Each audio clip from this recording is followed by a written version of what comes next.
বিশ্ব সুন্দৰী ঐশ্বৰ্য ৰায়কো প্ৰতাৰণা কৰিব পাৰেনে? অভিষেক বচ্চনৰ জীৱনৰ পৰা আঁতৰিব ঐশ্বৰ্য ৰায়।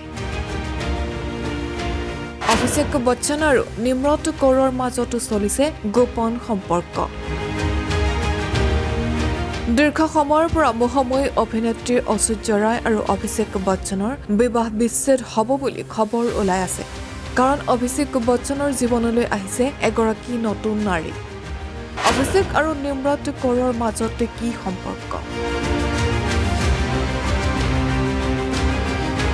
10 ছবিত অভিষেক বচ্চনৰ সৈতে এটা সৰু চৰিত্ৰত অভিনয় কৰিছিল নিম্ৰতে। আৰু সেয়াই আৰম্ভণি। তাৰ পিছৰে পৰা চলি আছে দুয়োৰে মাজৰ সম্পৰ্কক লৈ চৰ্চা। আশ্চৰ্যজনকভাৱে প্ৰেমৰ সম্পৰ্কক লৈ অভিষেক আৰু নিম্ৰত কৌৰে কোনো মন্তব্য আগবঢ়োৱা নাই। সেইদৰে বৰ্তমান অভিষেক আৰু ঐশ্বৰ্য থাকে পৃথকে পৃথকে। উল্লেখ্য যে অভিষেক আৰু ঐশ্বৰ্যৰ বিয়াৰ 17 বছৰ হ'ল। তেওঁলোকৰ আছে এগৰাকী কন্যা সন্তান।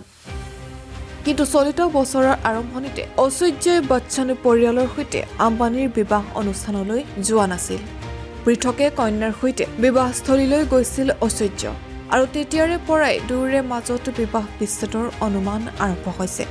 কিন্তু শেহতীয়াকৈ বলীউড হাংগামাৰ সৈতে হোৱা এক সাক্ষাৎকাৰত অভিষেকে কয় যে তেওঁৰ পত্নী সদায় কাষত থাকে।